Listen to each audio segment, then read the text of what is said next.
Hello all, welcome to your own channel financer. So ఇది daily video అనమాట. ఈ వీడియోలో ఫస్ట్ నేను చేసిన ట్రేడ్ గురించి డిస్కస్ చేసి మార్కెట్లో కొన్ని జరిగిన ఇంపార్టెంట్ న్యూస్, దాంతోపాటు చార్ట్స్ కూడా చూసి డిస్కస్ చేసేద్దాం మనం. ఓకే, సో ఫస్ట్ ఇది 1 minute టైం ఫ్రేమ్ అనమాట charts. Okay, Nifty and future bank Nifty future charts అనమాట. ఓకే, సో ఇక్కడ చూస్తే మీకు జూమ్ చేస్తే మార్నింగ్ ఒక గ్రీన్ క్యాండిల్ పడ్డది బ్యాంక్ నిఫ్టీలో, ఇంకా నిఫ్టీ రెడ్ పడ్డది, దాని తర్వాత ఇంకా 2 రెడ్ క్యాండిల్స్ పడ్డాయి. ఓకే, ఇక క్లియర్ ఇండికేషన్ నిఫ్టీ కిందికి వెళ్తుంది. బ్యాంక్ నిఫ్టీ కూడా అంటే ఈ క్యాండిల్ బ్రేక్అవుట్ ఇచ్చేంత వరకు మనకు కన్ఫర్మేషన్ లేదు కిందికి వెళ్తుంది. సో ఈ క్యాండిల్ బ్రేక్అవుట్ ఇచ్చినాక ఇక్కడ డిసైడ్ అని నిఫ్టీ అయితే కిందికి వెళ్తుంది పక్కా అని. ఇంకోటి ఇక్కడ రివర్స్ అయ్యి ఈ హైని బ్రేక్ చేద్దామని చూసింది, అంటే ఫస్ట్ క్యాండిల్ లైక్ హైని. ఓకే, సో అది బ్రేక్అవుట్ ఇవ్వలేకపోయి కింద పడిపోయింది. ఓకే, నేనైతే ఏం చేశాను అంటే ఈ ఫస్ట్ క్యాండిల్ కింద అంటే పైన ఇది కూడా బ్రేక్అవుట్ ఇస్తుందేమో, పైకి వెళ్తుందేమో, రివర్స్ అవుతుందేమో అనుకున్నాను. లేదు, కింద ఈ క్యాండిల్ బ్రేక్అవుట్ ఇచ్చిన కన్ఫర్మేషన్ ఇలా కిందకి వెళ్తున్నానని రాలేదు మనకి. ఇక్కడ కన్ఫర్మేషన్ వచ్చి చూడండి ఈ క్యాండిల్. ఓకే, సో సమ్వేర్ ఇక్కడ నేను ఎంటర్ అయ్యాను అనమాట. ఇక్కడ ఎంటర్ అయ్యాను, ఇక్కడ సెల్ చేస్తే మన టార్గెట్ ఏదంటే నియరెస్ట్ లెవెల్ వచ్చేసరికి 15,360 అనమాట, నేను గీసుకున్న లెవెల్. సో ఈ లెవెల్ కంపల్సరీగా హిట్ అవుతుంది అని నాకు తెలుసు, హిట్ అయింది కూడా. ఓకే, సింపుల్ ఇవాళ టార్గెట్ అనమాట. ఓకే, ఇక్కడ సెల్ చేసాము, ఇక్కడ హిట్ అయిపోయింది. ఓకే, కానీ నిఫ్టీ చూస్తే మీకు ఎక్కడ లెవెల్ ఎక్కడ కనిపించలేదు. ఓకే, వన్స్ ఇంకోటి అబ్జర్వ్ చేస్తే ఇక్కడ హిట్ అయినాక కొంచెం పైకి వెళ్ళి సైడ్ వేస్ అయిపోయింది మార్కెట్. ఓకే, ఇంకోటి ఈ బ్లూ లెవెల్ చాలా క్రూషియల్ లెవెల్ అనమాట, ఇక్కడ నుంచి రివర్సల్ అయ్యే ఛాన్స్ ఎక్కువ ఉంది. ఓకే, ఆర్ ఇంకో ఛాన్స్ ఏంటంటే ఈ లెవెల్ కూడా టచ్ చేసి రివర్స్ అయ్యే ఛాన్స్ ఉంది. ఓకే, 2 సపోర్ట్స్ ఉన్నాయన్నమాట, స్ట్రాంగెస్ట్ సపోర్ట్, ఇది హై సపోర్ట్, ఇది నార్మల్ సపోర్ట్ అనమాట.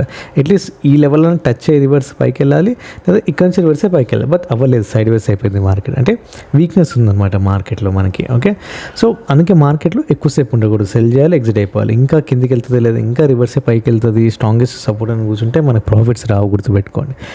ఎంట్రీ తొందరగా ఉండాలి, ఎగ్జిట్ కూడా లైక్ ఎక్కువ లాంగ్గా పెట్టుకోకూడదు, తొందరగా ఎగ్జిట్ అవ్వాలి.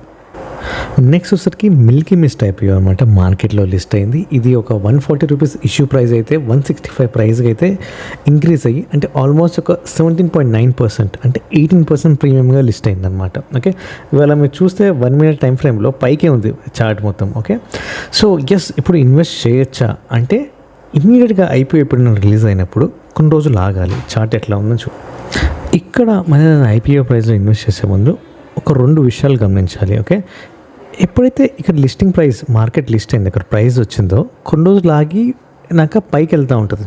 ఓకే, పైకి వెళ్తూ ఉంటుంది. అది ఎప్పుడైతే రివర్స్ అయ్యి మనకి ఈ ప్రైస్కి వచ్చిందో, ఈ స్టార్టింగ్ లిస్టింగ్ ప్రైస్కి, అంటే ఇప్పుడు 140 అనుకున్నాం, 160 దగ్గర లిస్ట్ అయింది కదా. ఓకే, ఈ ప్రైస్ దగ్గర వచ్చే ఛాన్స్ ఉంది.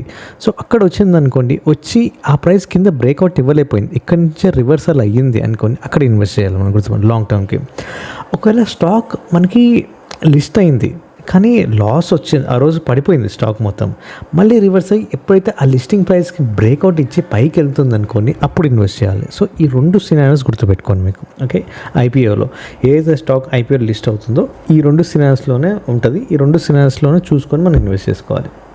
నెక్స్ట్ ఇంకో అప్డేట్ ఏంటంటే నిఫ్టీ 50 కంపెనీస్ ఏవైతే ఉంటాయో, Nifty 50 whole companies. Okay, whole companies మనకి యావరేజ్గా తీస్తే ఒక 18% year-on-year గ్రోత్ అయితే ఇంక్రీజ్ అయింది PATలో, ప్రాఫిట్ ఆఫ్టర్ ట్యాక్స్ అనమాట, PAT అంటారు. ఓకే, ఈ PAT అనేది ఏంటంటే ఫైనల్ ప్రాఫిట్ షేర్ హోల్డర్స్కి మిగిలేదు అనమాట, గుర్తుపెట్టుకోండి. ఓకే, ఇది ఒక 18% year-on-year అయితే పెరిగింది, ఇది రీసెంట్ క్వార్టర్లో, అంటే Q1 FY27 క్వార్టర్, అంటే లేటెస్ట్ క్వార్టర్లో.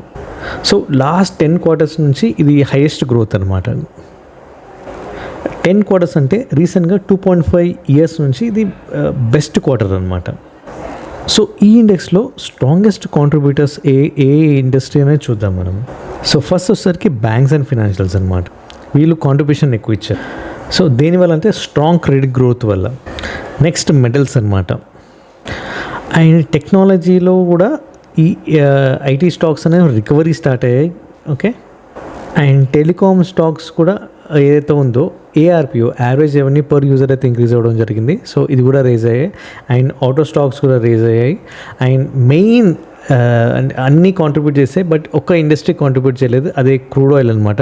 బేసికలీ చెప్పాలంటే OMCs, oil manufacturing companies like HPCL, BPCL ఇవన్నీ బాగా నెగిటివ్స్ అనమాట, బాగా డ్రాగ్ చేసినాయి. దీనికి కారణం ఏంటంటే ఈ హై క్రూడ్ ఆయిల్ ఏదైతే ఉందో దానికి ఇంక్రీజ్ అవ్వడం వల్ల మార్జిన్స్ అనేవి బాగా దెబ్బతిన్నాయి అనమాట, బాగా తగ్గినాయి. సెప్టెంబర్ 2025లో మనం ఒక 12 quarters లోలో ఉన్నాం. ఇప్పుడు జూన్ 2026 క్వార్టర్ రీసెంట్ రిజల్ట్ మనం ఒక 10 quarter హైలో అయితే ఉన్నామని గుర్తుపెట్టుకోండి. సో చాలా positive news. So always returns follows earnings అనమాట. సో ఎర్నింగ్స్ ఇంక్రీజ్ అయితే రిటర్న్స్ కూడా ఇంక్రీజ్ అవుతాయి. సో ఇది ఒక స్ట్రాంగెస్ట్ సిగ్నల్ అనమాట. ఇండియా ఏదైతే ఎర్నింగ్స్ అన్ని రికవర్ అవుతున్నాయి, ఇది కూడా ఒక పాజిటివ్ సిగ్నల్ కావచ్చు. మేబీ ఎఫ్ఐఎస్ అనేది రావడం జరుగుతుంది అండ్ వాళ్ళ కాంట్రిబ్యూషన్ వచ్చి ఇంకా స్టాక్స్ ఇంక్రీజ్ అవ్వడం జరుగుతుంది. ఇది ఒక బిగ్ ప్లస్ పాయింట్ అనమాట. సో ఇది ఇవాళ మార్కెట్లో important news. Thanks for watching. రేపు మళ్ళీ కలుద్దాం.